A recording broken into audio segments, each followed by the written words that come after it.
Hello, and thank you for attending our presentation on cultivating student employees, developing, implementing, and improving an employment program centered on career growth. My name is Andrew Yager. I'm the Access Services and Acquisitions Coordinator at the Priddy Library at Universities at Shady Grove. And I'm Franklin Ofsthun. I'm the Library Service Specialist at Priddy Library. So back in 2018, Andrew and I began reevaluating our student assistant program. We wanted the program to align more with USG's mission of being a student-centered experience and being effective workforce preparation. As a result, we made massive changes to the library's program and emphasizing student employee growth, which we'll detail in this presentation. While these changes appear to have succeeded in some ways, we've discovered new challenges during the 3 semesters we've been running it, and as a result, we're treating our development as an iterative process with regular adjustments after each semester, trying to find what works best generally while also targeting specifically for the current crop of student employees. So a little background on USG. It was founded in 2000 with the purpose of providing a degree granting institution in Montgomery County, Maryland. We offer 9 different state school classes in one campus. So it's sort of like the back end of community college. It's non-residential. All of our students are junior year or later.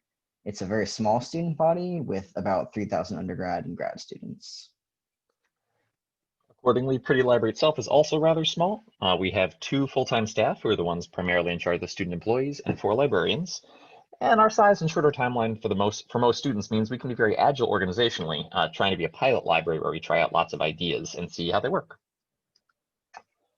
So most of what we'll be discussing in this presentation took place from early 2019 to today, but we knew as early as 2018 that we wanted to redesign the program because we had new ideas about how to resolve some of the persistent issues with student employment in our library. So some of those challenges, we have a very short employment period. Most undergrads are only at USG for 2 or 3 years if we're lucky, and it's hard to justify extensive training on that timeline. Additionally, we have a very non-traditional student body, which means a lot of them already have full-time jobs or are only interested in working in their chosen fields. A challenge for all libraries, but generally student employees are more serious about being a student than being an employee. There's a general perception overall that student employees are unreliable for that reason, which is definitely true for certain students, and for other students, we're just kind of projecting that onto them. And we all came up with our own, every library comes up with its own methods of resolving that particular issue. A lot of the times we take a really structural approach, sort of like a machine bureaucracy, if we're referring to Mintzberg. I tend to think of it as more of a stereotypical entry-level retail model. And there's some good reasons for that, right? Because you get a very good turnaround time between hiring and competence. It's great for getting very specific tasks done with the plug-and-play mentality in high turnover situations. It's lower cost, and you don't have to spend as much time thinking or encouraging student employees. And low expectations and low trust means there's not really as much potential for catastrophic things to go wrong because you're not giving them anything that could go wrong catastrophically. The flip side, though, is that once you get into this model, it's really hard to get your employees to do anything more than the bare minimum. And for us particularly, the motivation options were limited. We couldn't offer them a better salary. We couldn't offer them any sort of promotion. And kudos don't mean too much when you're just there to get the paycheck. Additionally, we measured engagement and we found it desirable, but we didn't really encourage it. So for instance, we had an annual review for students, but it was mostly descriptive and we didn't have much room for comments or recommendations on growth. That's why when we were considering a new program, we knew we had 3 major goals we wanted to incorporate. We wanted to make better use of our student employee resources. We're going to want to pay them to do more meaningful work because they're all at least juniors in a bachelor's program. They should be competent. And we really wanted to engage more with the work and workplace. For their part, we wanted to help them grow as well, not just in the library, but in their careers. So we wanted to introduce activities with the explicit intention of growth outside of the library and their disciplines. We also wanted to better integrate with the USG and library missions of creating a highly educated, skilled workforce. By exposing the students to formal professional development outside of their disciplines, it helped to diversify their competence and really sell themselves a little bit better once they start applying for jobs. Additionally, we know the library is a place we want to teach people how to research, not just give them the answers. So our student employees got the opportunity to be peer educators, and we really wanted to embrace that role. So what makes up the bulk of this new program are these professional development activities. We have articles, webinars, and library workshops. And for each of these, they completed an engagement response. So the articles were on things like resume development, communication skills, and critical thinking. They would read these and fill out their engagement responses at the desk on the clock. At least that's what we intended. Now they do it from home. Um, for the webinars, we had very similar topics on things like communication, improving their focus, that kind of thing. And those were also done on the clock. For the workshops, they are workshops that the library already holds. So they're topics like introduction to R programming, time management, and storytelling with data. So a couple different topics that we just required students go to at least one session. And for the engagement response, that was required for each of these different activities. They had questions that would both prove that they went and attended these events and that they could apply them to different areas in their lives. So additionally, we revamped our review process. We created this evaluation form based on the performance review and development form that's used for full-time staff at UMD. We wanted to give them a really authentic review experience. So we wanted to use something that is like really used for full-time employees. Of course, we had to change around some of the categories of relevance. So we give this form to students to evaluate themselves before they meet with us, and we fill it out and evaluate how we thought they've done, and then we get together and talk about it.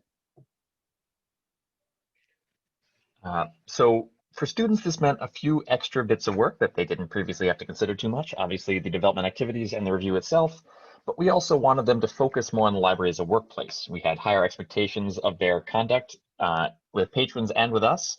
We wanted them really to be more professional.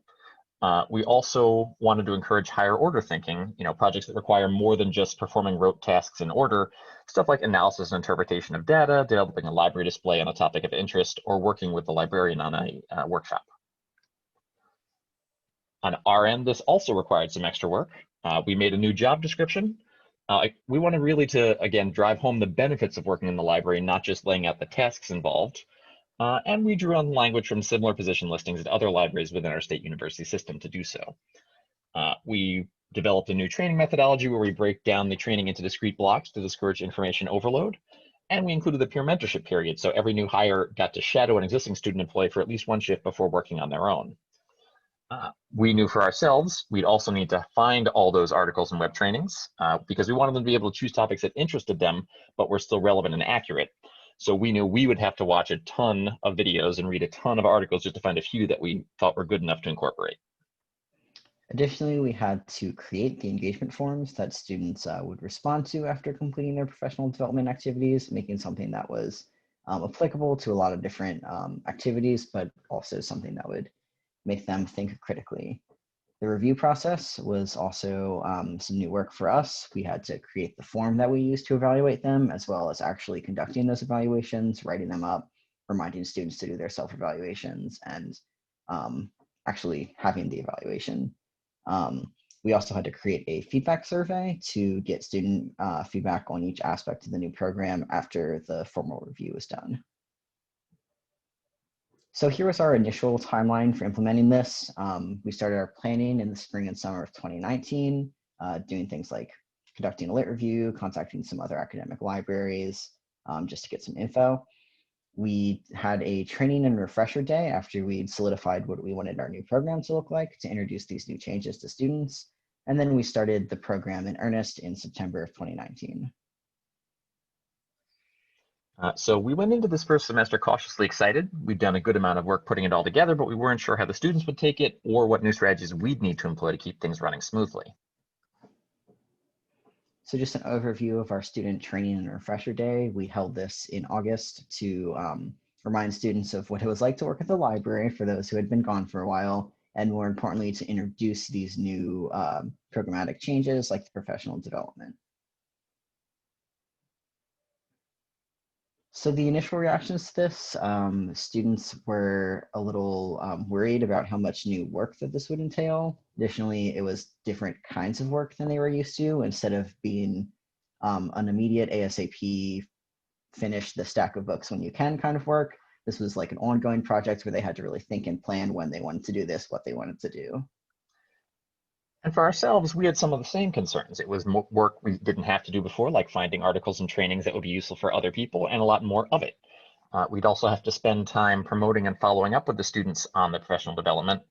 And the longer review process was always going to be a little challenging, both for us and the students, because during exams, which is when these take place, everybody's high stress. So after a semester observing them in this new model, we developed a general set of concerns about them and their work. Many employees obviously didn't feel comfortable or competent to answer general reference questions, let alone teach patrons how to find the answers. And there was some continued student non-focus on patrons while on the clock, maybe socializing with coworkers or friends, doing homework, etc. Some students were also really diligent about completing their development right away. Others took a little longer. In fact, almost a quarter of our students hadn't attended a workshop by the time the last scheduled one occurred in December. So we had to schedule an extra one ourselves and explicitly require everyone left to attend it. There was also some debatable level of engagement with the development activities themselves. Some responses are really excellent and indicated the students were thinking about how to apply the information in their careers, but others are really bare bones. They just summarized a point or two that stood out, indicated they didn't think it would be very applicable to them because they knew they had to respond in some way. For our part, definitely we had some concern that the low engagement may have been partially driven by our article options. We just didn't have enough of them. We didn't have enough interesting ones or enough diversity in them. And we didn't really provide enough choices for development in any given format. Additionally, almost all of our development activities were geared towards the neurotypical. One of our student employees called us out about that in her review. She was 100% right, and it really got us thinking about how to be more inclusive in our development options. Additionally, our engagement responses, the form is generic, which is partially by design, but we wanted to improve on that a little bit. And it was exclusively written, so not everybody who communicates better, verbally or in a discussion would really get a chance to shine through there. Special projects is another one. This one we just dropped the ball on coming up with new projects. Finding professional development and attending to our normal duties proved to be a little bit too much for all of us to think about new projects for them. So we needed to improve in that aspect. So as for successes, students completed everything, which was great. There was overall a positive review to the program. Students seemed to understand why we were doing it, and they were getting something out of it. They particularly liked the evaluation and self-evaluation process. We also saw a overall improvement in their confidence with patron interactions. They were more willing to help patrons try to find items that maybe they didn't explicitly know how to find, but they knew the skills to get them there, which is what we wanted. And like I said, everybody completed it, and that is enough of a victory for the first semester of a program. So fresh off that experience of the fall performance reviews, we went into spring 2020 with a few planned changes to the program. However, the pandemic really forced us to adopt a number of unplanned changes as well, which threw off our development cycle a little bit. So unplanned changes, the number of hours dropped across the board, which seemed to lead to like a lower engagement level from the students and some knowledge retention issues increasing. The primary purpose of the role was very different suddenly to working online. It was more project-based, which was not something that they were totally used to, but they had a little bit of experience with it. There was also a hefty increase in professional development, both in the opportunities, but also in the amount done. Several students chose to do way more than were necessary, and we appreciated that, and they appreciated that because since it had already been part of our program, we were able to count it as billable hours. They were doing work that they were required to do. And they did still get a little bit of that desk experience. They helped cover our reference chat sort of as a proxy for desk coverage. And although we didn't get a ton of interactions in the spring semester at all, 20% of them were handled by student employees. And we've had a chance to do some new projects this semester. So initially we had students help us find professional development articles and videos, which was really great. They found some great stuff. We had them find sources of info about COVID-19 during the beginning stages of this. Additionally, they compiled some usage stats into summary reports, and they tested some career resources we were thinking about implementing. Many of the issues we observed both among students and ourselves were sort of carryovers from the previous semester as well. Procrastination remained an issue for students. We again had to schedule an extra workshop at the end of the semester, and some students didn't even start working on their articles until we reminded them explicitly just before exams. Uh, the engagement itself, again, was somewhat mixed. There were some really good responses still, but there were others that were still not very critical at all. They were just more summaries. Similarly for ourselves, we still didn't give them enough options for article and web trainings. We still did not alter our engagement response form. It was still tough for the non-neurotypical and those who do better outside of writing. And although we added more special projects, we also had a whole lot more time to fill. So we didn't really add enough more special projects to make up for that gap. So definitely some successes for spring 2020. Overall, students seem to be engaging with the articles a little bit deeper. Their critical thinking skills were a little higher. And they were making those connections between the professional development and their work and their future careers. Students sought and found external professional development activities, which was really great. Like I said, they found some really great activities, but also that just increased the buy-in for the students that were doing that work. It shows they really understood what the program was about. And for students that weren't doing that, they could still see that their coworkers were finding and recommending these different activities. So that increased buy-in quite a bit. And also we think they adjusted to the telework more successfully in part because they were accustomed to working on things that were not just the traditional sitting at the desk and doing checkouts and doing stack work kind of library things. They had some experience with projects and professional development and were kind of used to starting to think outside of the box and have these long-term projects instead of the other library work. So over this past summer, we again reevaluated how the program was working and looked into making adjustments. Some were due to the longer remote work circumstances. Priddy Library is not reopening to patrons this fall, and so they continue to work remotely. And some were longer term changes we wanted to make anyway. For instance, we asked students to select from a list of 11 competencies derived from the National Association of Colleges and Employers to focus on at the start of the semester. At the beginning of the semester, they indicated their strengths and which they felt were their weakest, and we started classifying our development activities as falling into one or more of them to really help guide their decision into which ones they wanted to engage with. We also increased the number of required engagements, one more article and one more training video, partially due to the need for additional things to do on the clock, but also because we felt that they were really starting to embrace that anyway, so we thought it was a time to introduce that as a greater emphasis. We also created the new engagement style. Rather than just reading a single article and responding, they could read two sources, which we would provide on a similar topic, and compare and contrast their points and effectiveness. We thought this would be useful for them because it would get them to think more critically about it, period, but also help us because it would let us know which ones they found most engaging and we'd be able to try to hone in on that particular style or topic. Additionally, we modified our engagement form. So we incorporated these NACE competencies that I'm going to talk about a little bit more next slide. We also added areas for students to express their disagreement with the points in our articles because we wanted them to think about, not all sources are created equal and to really critically think about what we're giving them. Additionally, the assessment survey, we incorporated some more areas of feedback on that. And we added some more formal coaching interaction, which is something that we've been wanting to do, but hadn't had the chance yet. But because of this COVID situation, we don't see them every day. It kind of necessitated us having these more formal interactions. So we had a pre-semester goal setting check-in, which was like a one-on-one coaching where they talked about their strengths and what they thought they were going to be doing over the semester. We have had more group meetings overall, so group trainings and group check-ins. And students have been serving an advisory role since the shutdown, since we haven't had contact with the general student body. Having student employees let us know how things are going for them and what students are feeling has been very helpful. So our NACE competencies, as Andrew and I mentioned in the last slide, we added these during the first semester for our feedback survey, but we thought we'd been underutilizing them. So we added these to our coaching, to our engagement form, and to our end of semester evaluation. So because USG is such a career-focused institution, we were looking for a list of skills that employers look for when hiring.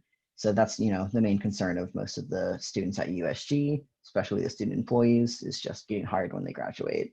So we actually added a couple skills to this list because various reasons. We added mental health because that's been a big concern for people since the shutdown, feeling isolated. We wanted to add some trainings on how to help address those feelings.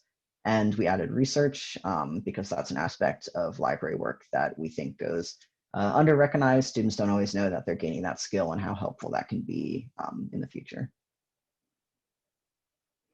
So some new projects that we got to add this fall semester. We've had students moderating our virtual study room, which is just a Zoom room that we have USG and other students come in and have some time to do work with people kind of quietly. So we have students let people in, have them ask what they're going to be working on, how they're doing, and have them check in every once in a while. So a little bit of pseudo customer service interaction there.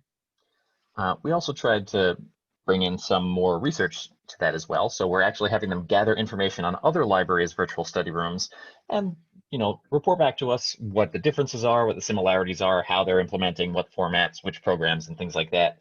And then that will help us to improve our virtual study room, but also put together a general idea of how effective this is as a general model. We also got them involved in acquisitions a bit. They really helped us search out which items were available through other member libraries in our consortium, in what format, and how to go about procuring where they're available in which formats and prices, so we could sort of cost benefit determining cost of purchasing.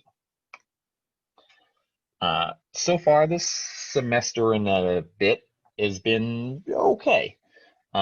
We still have some of those procrastination concerns.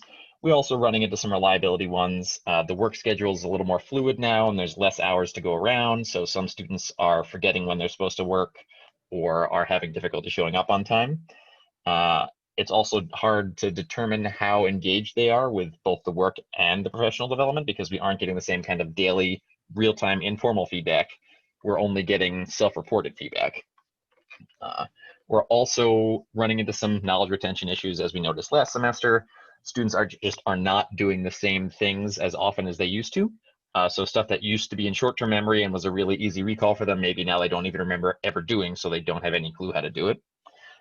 And there's been just general uneven internalization of those NACE competencies. Some responses indicate they're really thinking about them hard, and others are just sort of mentioning them because they have to. And this is probably a specific symptom of our prior concerns about how deeply they were engaging with the professional development activities generally. On the other side of the coin there, we are having some students that are engaging quite well with these NACE competencies. They're doing a good job of thinking about what their strengths are and what that means and how they'd like to improve. Overall, they're completing more professional development activities than ever before, even than last semester, which is partially because they want hours, but also, our articles are getting a little bit more specific about what people actually want to see. So for coaching, that's something that, again, we've been wanting to do for a while. It's been going well so far. It's nice to have that one-on-one interaction and to try to get these ideas out of students and to have that time in this time where we don't really get to interact with them much. So we did ask them about their thoughts on the program during the evaluation and reviews, but we also had them, as mentioned, fill out a feedback survey to better quantify their thoughts anonymously, which we hope would encourage honest evaluation. Because we administered the feedback survey after the reviews, we only had data from 2 semesters, fall of 2019 and last spring. We expect the data for this coming fall will look different because we've been modifying the survey itself. But here's our pre-existing survey, which is a Google form. We asked students to indicate which skills and proficiencies they want to develop and also which they did. And we asked them for feedback generally on each of the development requirements, not necessarily the specific articles or webinars, but generally about webinars that we offer generally, articles that we offer generally, and asked them what topics they'd like to see in the future. So getting into the actual results here, you can see some similarities between both semesters, fall on the left, spring on the right. We asked students to identify what the most engaging activity and the least engaging activity was. The most engaging both times was the self-evaluation and evaluation, and the least engaging was the articles. So here for the articles, you can see we asked the question which we thought, or what we had students rate if how engaging and relevant each article was on a scale of 1 to 5, and that will continue for the next few slides. So our mean has increased a little bit between the fall and the spring semester, but generally the feedback we've gotten has been they would like shorter articles and articles in a wider variety of topics. For our webinars, we had similar comments the first semester. They wanted shorter and a wider variety of topics for the webinars. We haven't made them much shorter this semester, but we did try to work on our variety for the spring and the fall of 2020. So our mean has gone up a little bit there. And for workshops, the main comment that students have about this is the logistical aspects of it. So it's difficult for our student body that doesn't live on campus to make it to campus on a time they wouldn't normally be there to go to a 1-hour workshop. So that was difficult for people in the first semester, and that's part of why we had to schedule one later after all the workshops had ended. But overall, they seem to engage with the content of the workshops pretty well, and our mean has also increased in this regard. So for the self-evaluation, again, this is our best received. It was voted to be the most engaging both semesters. Overall, students seemed to really understand what we were doing here. They appreciated the chance to practice the experience of having a formal review and also the kind of coaching aspects of it. So over time, each semester, we've made adjustments to the program based on our observations and the feedback that we've collected from student employees. We didn't really start out thinking that we'd be modifying this program every semester, but treating it as an iterative process has afforded us a little bit more flexibility to try new ideas quickly, and it allows us to involve new cohorts of student employees in developing the program. Basically, it's a living program. It's undergoing a continuous process of implementation, evaluation, and improvement. As you've seen in our iterative process, when it comes to program development, there's a lot of overlap in all three of these phases, right? So even as we're implementing, we're still gathering feedback in real time and occasionally making quick adjustments before they become issues. We always have some ideas in the back of our minds about what we'd like to add in the future, but we wait to implement them until we see how the students respond to what we've already been doing and maybe indicate in their evaluations what they would like to add. And although we have a firm start date for our next iteration, we do mention some potential changes to students during the formal reviews to sort of test the waters there.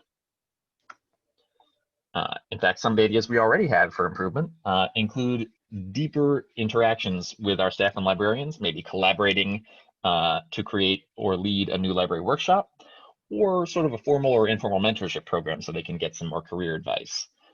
We also are thinking about doing more thematic breakdowns for the professional development. Maybe we break it down into discrete units, so January is for customer service, February for intercultural fluency, and so on. We also are thinking about requiring engagement on a regular basis. So rather than 4 over the course of a semester, maybe 1 every month or 1 every other week, hopefully making this more of an everyday consideration and something they just realize at the end of the semester they haven't done yet. We'd also like to change up the evaluation form a little bit, have some more targeted questions, and incorporate our NACE competency areas a little bit deeper. Additionally, we're looking at some new styles of engagement responses. As we mentioned a couple times, it's exclusively in a written format right now. So it would be great if we could get something that would also work on their oral communication skills. So we're thinking maybe a book club style discussion group with coworkers about specific PD, or having students give lightning talks about their areas of expertise. So these are some of the articles and references we found most useful during our literature review, and just as we've been doing implementation and planning, we're going to set these here so you have a chance to look them over. Thank you for attending our presentation. We hope it was informative to you, and we look forward to meeting you at ACRL DVC. Thanks.